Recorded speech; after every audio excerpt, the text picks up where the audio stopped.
Hai teman-teman, selamat datang di channel saya, Suket Ijo Channel. Sebelum kita lanjut ke ceritanya, Suket Ijo Channel ingin berbagi info buat teman-teman sekalian yang sedang membutuhkan sneakers, kaos dan sendal dengan harga yang murah tapi dengan kualitas yang baik. Silahkan kunjungi toko kami, Ravania Lariskan, dan link akan kami sertakan di deskripsi. Berikut sebagian produk-produk yang kami tawarkan.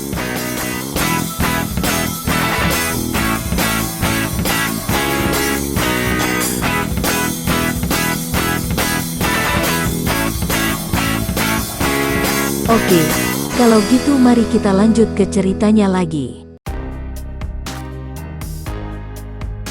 Suling Emas, serial Bukek Xiansu, karya Asmaraman S. Ho Ping Hu. Bagian ke-35. Dengan penuh keheranan, kekaguman, juga kekhawatiran karena perguruan mereka menghadapi seorang musuh yang sedemikian saktinya, mereka bangkit, membersihkan pakaian lalu mengambil senjata dan meloncat ke atas kuda yang mereka kaburkan cepat-cepat ke Xin Yang untuk memberi laporan kepada guru mereka. Dengan cepat 5 orang itu membalapkan kuda, karena mereka amat khawatir akan keselamatan perguruan mereka. Guru mereka harus diberi peringatan akan datangnya malapetaka dari tangan si gembel yang sakti itu. 5 ekor kuda mereka sampai mandi peluh, ketika akhirnya mereka memasuki Xin Yang, dan cepat-cepat mereka melompat turun di depan rumah besar yang pintu depannya terdapat tulisan Xin Kau Bukoan. Mereka berlima lalu lari masuk tanpa mempedulikan pertanyaan para murid lain yang berada di depan gedung. Mana Suhu? Kami harus cepat-cepat menghadap Suhu. Demikianlah ucapan mereka sambil berlari terus menuju ke ruangan dalam. Akan tetapi begitu mereka membuka pintu ruangan tamu, 5 orang murid ini berdiri seperti patung, membelalakan mata karena hampir tidak percaya kepada pandang mata dan pendengaran telinga sendiri. Suhu mereka, seorang tua berusia 60 tahun yang jenggotnya sudah putih semua, duduk di ruangan tamu, menjamu seorang tamu yang tertawa-tawa bergelak sambil minum arak, menimbulkan suasana gembira, sedangkan suhu mereka juga tertawa-tawa, seorang tamu berpakaian compang camping yang bukan lain adalah gembel gila yang mereka keroyok tadi. Orang gila itu kini menoleh ke arah mereka sambil mengangkat cawan arak dan berkata sambil tertawa. Haha, percayakah kalian sekarang bahwa aku akan menghadap Liong Lo Eng Hing, orang tua gagah si Liong? 5 orang murid itu masih bingung dan khawatir.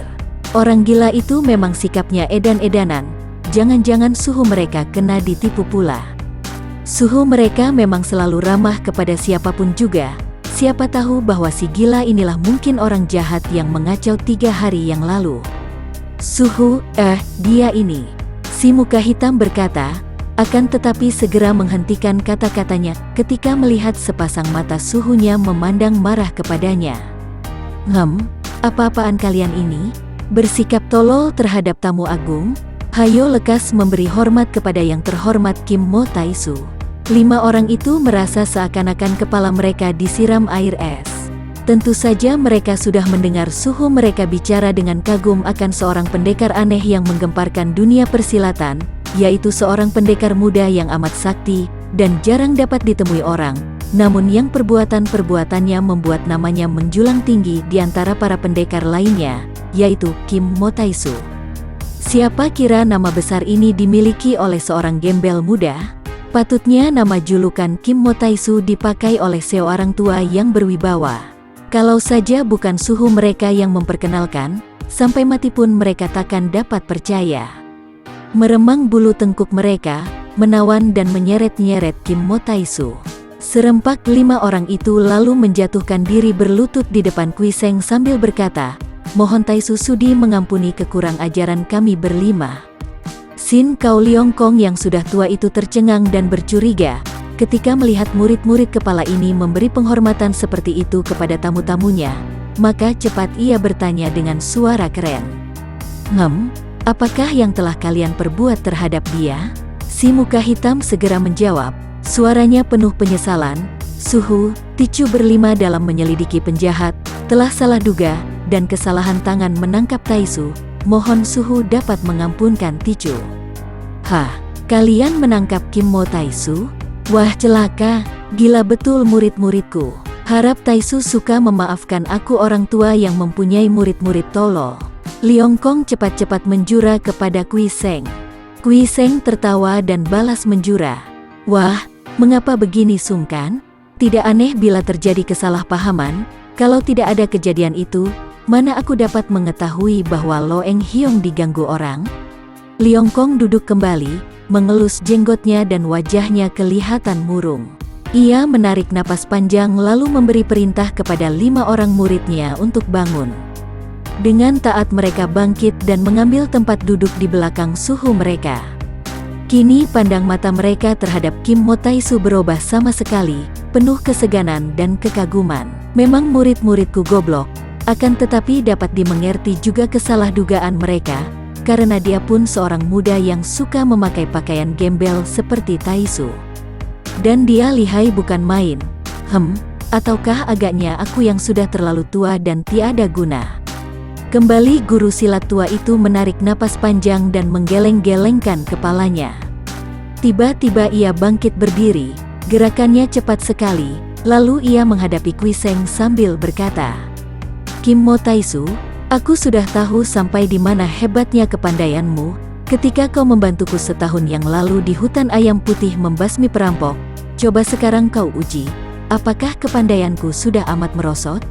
Setelah berkata demikian, guru silat tua itu tiba-tiba menerjang Kim Mo Taisu yang masih duduk di atas bangkunya. Guru silat tua itu memukul dengan tangan kanannya, pukulan yang antep dan ampuh, namun Kui Seng hanya duduk tersenyum.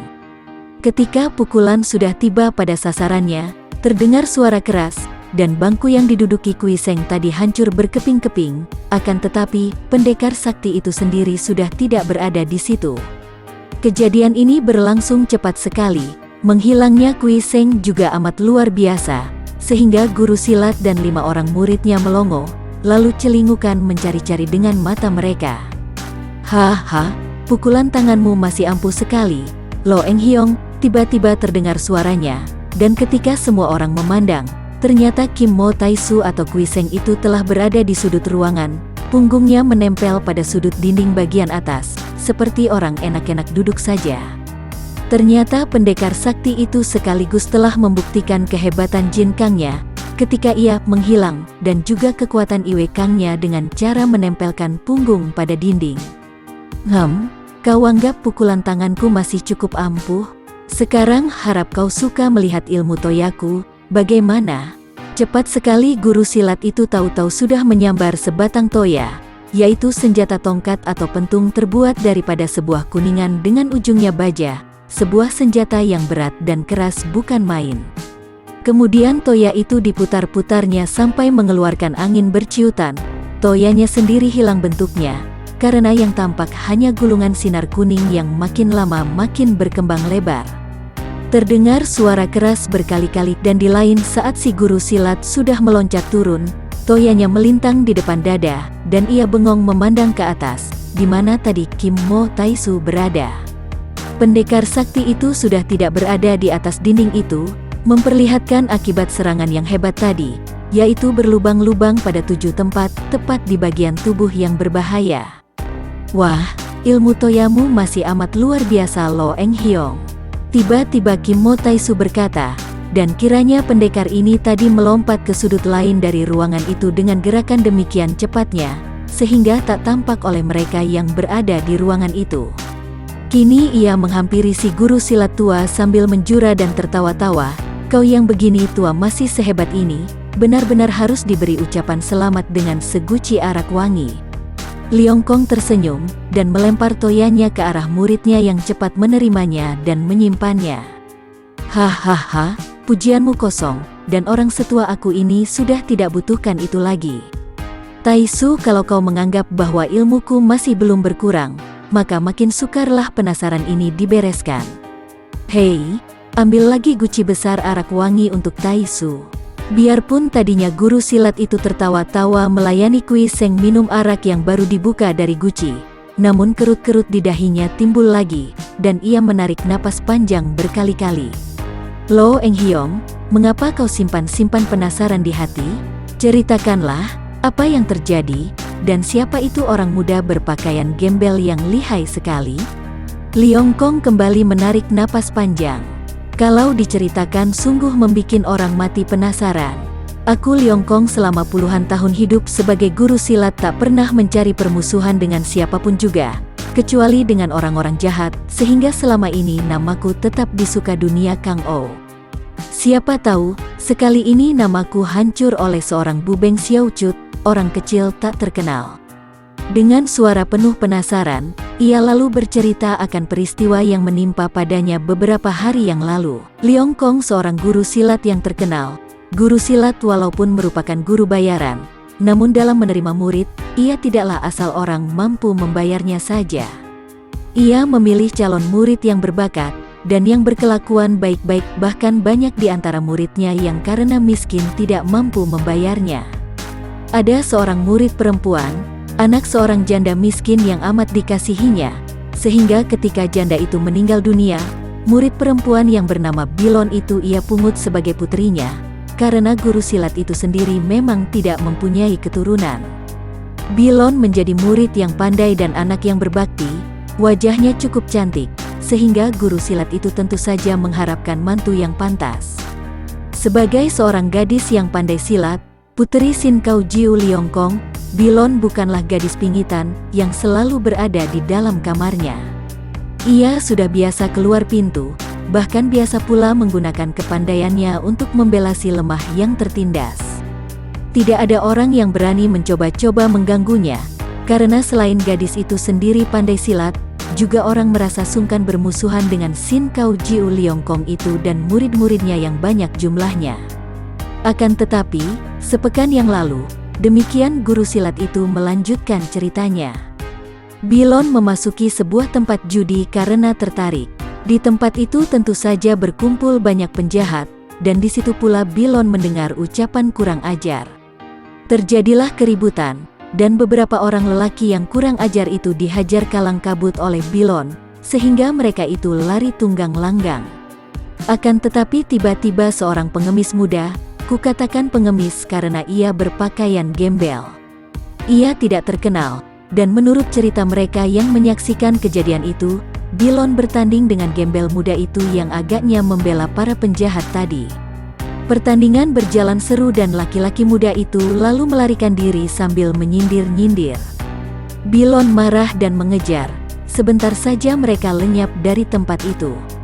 Guru silat itu berhenti bercerita dan menarik napas panjang. Lalu bagaimana? Kui Seng tertarik. Tak seorang pun tahu kemana mereka pergi berkejaran. Karena sampai sehari semalam Bilon tidak pulang, aku menjadi khawatir dan pada keesokan harinya aku sendiri pergi mencari. Aku mendapatkan Bilon di dalam sebuah kuil kosong di hutan sebelah barat kota. Melihat wajah guru silat itu merah padam, Kui Seng menduga-duga. Dan pengemis itu, dia tidak ada, entah berada di mana. Akan tetapi sikap Bilon luar biasa sekali. Anakku itu dengan sikap yang aneh menyatakan tidak ingin pulang, karena ia sudah menjadi istri Kai Ong. Kai Ong, Raja Pengemis. Kui Seng tertegun. Demikianlah pengakuannya. Ia menyebut Kai Ong kepada laki-laki muda gembel itu. Aku marah dan memaksanya pulang, karena kuanggap Bilon sedang dalam keadaan tidak sadar. Dan setibanya di rumah, ia hanya menangis. Tidak mau bicara apa-apa kecuali menyatakan hendak ikut Kai Ong. Malam harinya, 3 hari yang lalu, di depan hidungku sendiri tanpa aku dapat berbuat sesuatu, bangsat itu datang dan membawa pergi Bilon. Apa? Bagaimana terjadinya? Kui Seng kaget. Ia maklum bahwa guru silat ini kepandaiannya sudah lumayan. Kalau laki-laki muda yang mengaku sebagai raja pengemis itu mampu menculik seorang gadis begitu saja, itu membuktikan bahwa ilmu kepandaian gembel muda itu tentulah hebat. Sungguh aku harus merasa malu, menjadi guru silat puluhan tahun lamanya, sama sekali tidak berdaya menghadapi seorang penjahat tak ternama seperti dia. Aku harus tutup perguruanku. Suhu, 5 orang murid kepala berseru. Ah, perlu apa belajar ilmu silat dari seorang lemah seperti aku? Guru silat itu menghela napas. Kim Mo Taisu, kau tadi menyatakan sendiri, bahwa baik tenagaku maupun ilmu toyaku masih kuat, namun malam hari itu aku benar-benar seperti anak kecil, dipermainkan orang. Dia itu, tanpa ku ketahui, padahal aku sama sekali belum tidur, tahu-tahu telah dapat memasuki kamar puteriku, memondongnya keluar dan meloncat ke atas genteng. Aku mendengar puteriku berkata, "Selamat tinggal, ayah," dan melihat berkelebatnya bayangan itu di atas. Tentu saja aku menyambar toya dan mengejar ke atas, lalu kuhantamkan toyaku pada punggung orang itu. Tepat toyaku mengenai punggung, namun, toyaku terlepas dari tanganku, dan dia tidak apa-apa. Kemudian menghilang di dalam gelap. Makin kagum hati Kui Seng. Selama ini, baru Baisan seorang yang ia anggap seorang muda yang berkepandaian hebat. Siapa kira sekarang muncul lagi seorang pemuda lain yang menyebut diri Raja Pengemis yang demikian lihai. Nah, selanjutnya kau telah ketahui. Aku menyuruh murid-muridku untuk pergi melakukan penyelidikan. Akan tetapi bukannya mengetahui di mana sembunyinya penjahat yang menculik anakku, malah berani berlaku kurang ajar kepadamu. Betapapun juga, hal ini kuanggap kebetulan sekali, karena, kalau tidak kau sahabat muda, siapa lagi yang dapat mencuci bersih namaku ini? Suara guru silat itu terdengar sedih sekali, penuh permohonan, sehingga nampak benar bahwa ia telah tua dan telah banyak berkurang semangatnya begitu menderita kekalahan. Baiklah, Lo Eng Hiong, Kui Seng menyanggupi. Mendengar ceritamu, aku jadi ingin sekali bertemu dengan Raja Pengemis itu. Mudah-mudahan saja aku akan dapat menemukan Nuya. Akan tetapi tentang puterimu, kalau memang betul dia itu telah memilih si Raja Pengemis, apa yang dapat kita perbuat? Lo Eng Hiong, tentu kau sendiri maklum betapa ruwetnya soal asmara. Perih hati Kui Seng berkata demikian, seakan-akan ia menusuk dan menyindir hatinya sendiri yang berkali-kali menjadi korban asmara jahil. Liong Kong menghela napas dan mengangguk-angguk. Dia bukan keturunanku sendiri, bagaimana aku bisa mengetahui isi hatinya yang sesungguhnya? Kalau memang demikian halnya, biarlah ia pergi, memang Tian tidak menghendaki aku mempunyai keturunan. Setelah menyatakan janjinya akan pergi mencari penculik puteri guru silat Liong, Kui Seng lalu berpamit dan pergilah ia dari rumah itu, untuk mencari orang yang amat menarik hatinya si Raja Pengemis. Dua orang penjaga pintu rumah judi yang bertubuh tinggi besar seperti gajah bengkak itu memandang penuh perhatian. Kemudian seorang di antara mereka yang berkepala botak bertanya serius, "Dari mana mau kemana?" Pertanyaan singkat ini tentulah merupakan sebuah kode rahasia, pikir Kui Seng, maka ia tertawa dan menjawab seenaknya, "Dari belakang mau ke depan."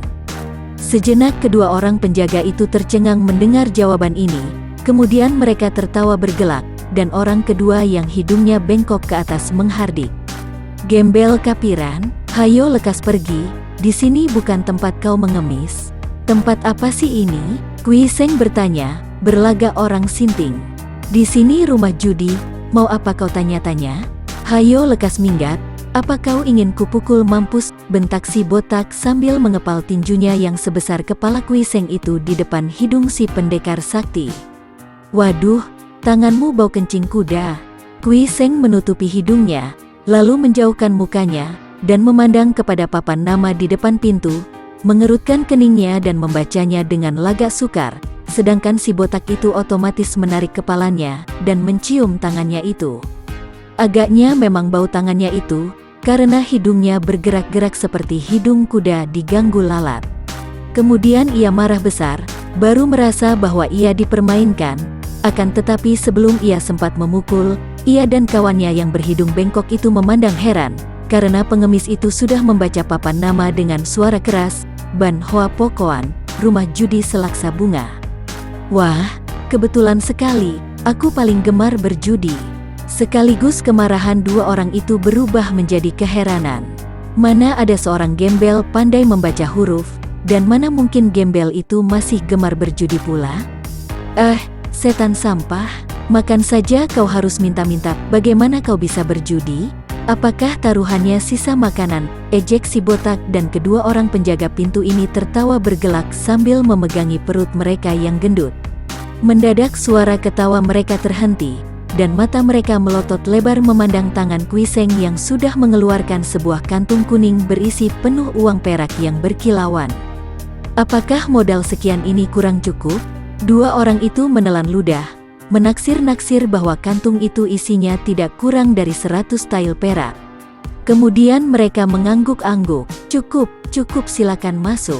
Kui Seng menutup kantungnya, dan dengan lenggang kangkung ia melangkah masuk, diawasi dua orang penjaga yang terheran-heran. Akan tetapi Kui Seng tidak mempedulikan mereka, terus saja melangkah masuk ke dalam ruangan yang cukup luas, di mana terdapat banyak orang mengelilingi beberapa buah meja judi. Ngeri hati Kui Seng ketika menyaksikan orang-orang yang berjudi. Bukan seperti wajah manusia lagi, melainkan seperti sekelompok binatang kelaparan.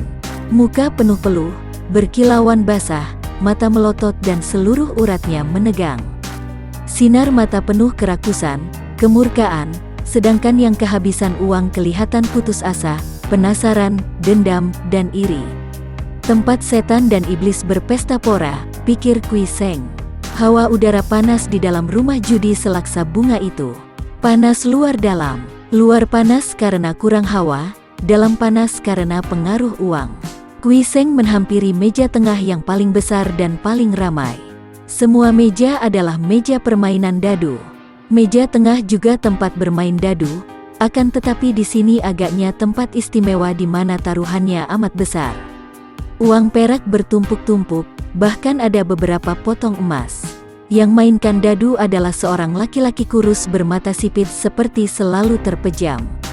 Orang itu usianya 40 tahun lebih, lengan bajunya digulung sampai ke siku. Gerakan kedua tangannya cepat sekali ketika ia memutar biji-biji dadu di dalam mangkok, kemudian secepat kilat ia menutupkan mangkok itu ke atas meja, dengan biji-biji dadu di bawah mangkok. Mulailah orang-orang memasang nomer yang ia duga dengan mempertaruhkan uang. Ketika pemasangan selesai, dengan gerakan tangan cepat sekali pemain itu membuka mangkok, maka tampaklah dua biji dadu di atas meja dengan permukaan memperlihatkan titik-titik merah. Jumlah titik-titik inilah merupakan angka yang keluar. Bagi yang pasangannya kena, mendapat jumlah taruhannya yang diterima dengan wajah berseri-seri dan mata berkilat-kilat. Bagi yang kalah, dan sebagian besar memang kalah, mereka hanya melihat dengan mata sayu, betapa tumpukan uang taruhan mereka digaruk oleh si bandar yang tertawa-tawa lebar. Agaknya yang nasibnya mujur adalah selalu si bandar, buktinya yang mendapat atau yang pasangannya terkena selalu hanya yang memasang kecil, sebaliknya yang taruhannya besar selalu tak pernah kena pasangannya. Kedatangan Kui Seng tidak ada yang tahu, karena memang semua perhatian ditujukan ke atas meja. Setelah melihat 3-4 kali pasangan melalui pundak orang-orang yang bertaruh, Kui Seng mendesak maju. Dengan lagak dibuat-buat, ia mengeluarkan pundi-pundi uangnya, dan menaruhkannya di atas meja dengan keras. Jelas tampak bahwa pundi-pundi itu isinya berat dan banyak, maka tertegunlah semua orang. Yang merasa pasangannya hanya kecil-kecilan lalu memberi tempat, sehingga akhirnya Kui Seng dapat duduk berhadapan dengan si bandar judi. Pundi-pundi itu belum dibuka, maka si bandar yang kurus itu memandang tajam dengan mata sipitnya, kemudian bertanya, "Pasangan dengan uang tunai, apakah Anda punya uang?" Diam-diam si bandar ini merasa heran, mengapa penjaga pintu memperkenankan seorang gembel masuk ruangan itu. "Kalau tidak punya uang, tentu aku tidak akan berjudi." Kui Seng membuka pundi-pundinya, dan terdengar seruan-seruan heran dan kaget, ketika kelihatan isi pundi-pundi oleh mereka. "Tapi aku tidak sudi berjudi kecil-kecilan. Aku ingin mengadu untung dengan bandar sendiri, bertaruh angka ganjil atau genap, dengan hanya sebuah biji dadu saja." "Berani?" kembali orang-orang berseru heran. Gila benar orang ini, menantang bandar. Ban Hua Po Koan adalah rumah judi besar, orang-orang yang menjadi bandar adalah ahli-ahli judi yang ulung. Si bandar kurus kecil ini tersenyum-senyum memperlihatkan giginya yang runcing-runcing seperti gigi tikus. "Mengapa tidak berani? Berapa uangmu dan berapa akan kau pertaruhkan?" "Isi pundi-pundi ini ada 120 tael, ku pertaruhkan semua." Terdengar seruan, "Ah oh ramai sekali," ketika para penjudi mendengar ucapan ini. Sekali pasang 120 tael perak, benar-benar hanya orang gila yang dapat melakukan hal ini. Bahkan si bandar kurus itu sendiri menjadi basah penuh keringat, karena betapapun juga hatinya menjadi tegang menghadapi taruhan yang begini hebat. Kui Seng hanya tersenyum-senyum dan menggaruk-garuk kepalanya seperti orang mencari kutu rambut. Muka tikus, berani tidak kau? Akhirnya ia berkata kesal melihat bandar itu hanya memandang kepadanya. Ada yang tertawa geli, ada pula yang khawatir mendengar gembel itu berani menyebut muka tikus kepada bandar. Apalagi ketika mereka melihat betapa 4 orang tukang pukul rumah judi itu, yang tegap-tegap tubuhnya, diam-diam mendekati Kui Seng, dan berdiri di belakang si gembel ini, sambil saling memberi tanda dengan mata, siap untuk menerjang kalau perlu. Apa? Mengapa tidak berani? Mari kita mulai. Kau bertaruh genap atau ganjil? Si bandar memasukkan dadunya ke dalam mangkok yang telentang di atas meja. Suasana menjadi tegang, semua orang tidak ada yang mengeluarkan suara, menanti jawaban Kui Seng, sehingga keadaan menjadi sunyi, dan sebuah jarum yang jatuh ke lantai agaknya akan terdengar pada saat itu. Kui Seng masih tersenyum-senyum, dan ia mendorong pundi-pundinya ke depan. 120 tail perak kupasangkan untuk angka ganjil, katanya nyaring. Si bandar tertawa, hatinya girang bukan main, karena tiba-tiba ada makanan begini lunak tersodor di depan mulutnya. Jari-jari tangannya sudah terlatih sempurna, sehingga sambil memegang mangkok, ia dapat mempergunakan 2 jari telunjuk dan tengah yang berada di belakang mangkok untuk membalik-balik biji dadu di waktu ia menutup atau membuka mangkok, tanpa seorang pun dapat melihatnya. Kecurangan ini sudah ia lakukan bertahun-tahun dan tak pernah ada yang tahu. Dengan jari-jarinya yang terlatih, ia dapat membalik-balik 2 biji dadu sesuka hatinya, apalagi kalau hanya sebuah. Alangkah mudahnya, tiap kali ia menutup mangkok, matanya yang seperti terpejam itu sekelebatan dapat melihat angka yang berada di permukaan biji dadu. Kemudian di waktu membuka mangkok, cepat jari-jari tangannya yang memegang mangkok dan tersembunyi di belakang mangkok bekerja membalik biji-biji dadu menjadi angka-angka yang hanya dipasangi taruhan-taruhan kecil. Dengan cara demikian, selalu pemasang taruhan besar akan kalah. Sekarang, gembel gila ini bertaruh angka ganjil untuk sebuah biji dadu. Alangkah mudahnya untuk membalikkan biji dadu itu agar permukaannya yang genap berada di atas, untuk memperoleh kemenangan 120 tail. Alangkah mudahnya. Baik, katanya. Semua orang di sini menjadi saksi. Kau memasang angka ganjil. Kemudian ia menggulung kedua lengan bajunya lebih tinggi lagi, dan memutar-mutar dadu ke dalam mangkok. Gerakannya cepat sekali, sehingga dadu yang berputaran di dalam mangkok itu tidak kelihatan lagi saking cepatnya. Kemudian dengan gerakan tiba-tiba, ia membalikkan mangkok ke atas meja dengan biji dadu di bawahnya. Si bandar mengusap peluh di dahinya. Apakah kau tidak merubah pasanganmu? Tetap ganjil, boleh pilih, sobat. Selagi mangkok belum dibuka kau berhak memilih. Ganjil atau genap, suasana makin tegang. Akan tetapi sambil tersenyum dingin Kui Seng menaruh kedua tangannya di atas meja, di depannya, dan ia tenang-tenang menjawab. Aku tetap memasang angka ganjil. Si bandar dengan tangan agak gemetar memegang mangkok, mulutnya berkata, "Nah, siap untuk dibuka." Semua orang menjadi saksi. Jari-jarinya bergerak dan mangkok diangkat, dibarengi seruan si bandar. Semua mata memandang kepada biji dadu yang telentang, jelas memperlihatkan 5 buah titik merah. Ganjil, tanda seru petik 2. Semua mulut berseru. Si bandar menjadi pucat, berdiri terlongong keheranan memandang ke arah biji dadu, hampir tidak percaya kepada matanya sendiri. Tadi ketika menutup mangkok, jelas ia dapat mengintai bahwa dadu itu tadi berangka 5. Maka ketika membuka mangkok, telunjuknya sudah menyentil dadu itu agar membalik ke angka 6 atau 4. Akan tetapi mengapa dadu itu tetap telentang pada angka 5, padahal ia yakin betul bahwa sentilan jarinya tadi berhasil baik? Apakah kurang keras ia menggunakan jarinya? Apakah kemenanganku hanya cukup kau bayar dengan seruan Hayo bayar 120 tail, kata Kui Seng tertawa-tawa. Bagi teman-teman yang menyukai video ini, silahkan subscribe, share and like. Jangan lupa nyalakan bunyi loncengnya untuk mendapatkan video-video terbaru dari kami, agar kami terus bersemangat dalam membuat video-video yang menarik. Mohon maaf kalau masih banyak kesalahan di sana-sini. Semoga kedepannya kami bisa lebih baik lagi. Terima kasih.